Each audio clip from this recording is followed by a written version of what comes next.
This is no joke. A blizzard with a lot of similarities to the blizzard of 1978 is about to strike the Northeast, and I bet you're not ready.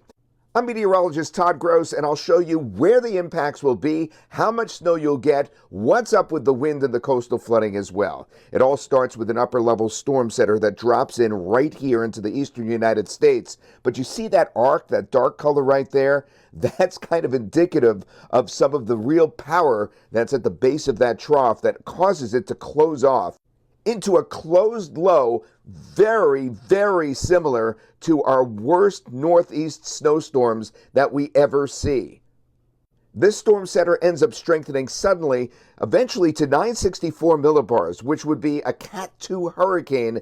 It's that strong. Now, it's a different animal, but with high pressure to the north and the storm center wrapping up off the New Jersey shoreline to the south. This means not just very, very heavy snow starting to sweep up late Sunday into the Delmarva and anywhere into eastern Pennsylvania, New Jersey, New York City, but it also means really bad winds gusting over 50, 60 miles an hour on the immediate shoreline, particularly in the Delmarva Peninsula up the New Jersey shoreline to Long Island at that time. But it doesn't end there.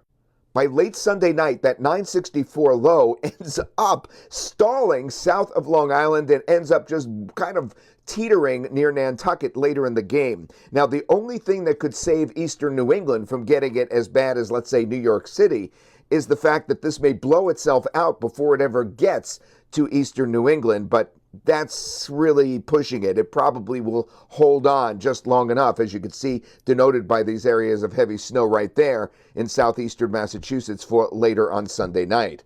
Now, this is kind of a worst case scenario map in terms of snowfall totals, but I'll show you the best case or the least case. Starting in New York City, your jaw is going to drop when I tell you this is the least case scenario. We're going to get at least 12 to 18 inches of snow in New York, Long Island, and that's on the low end.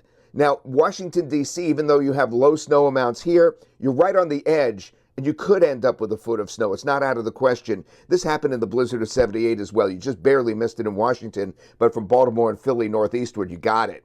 And then New York City, as I said, look at some of those numbers. You could pick out your town.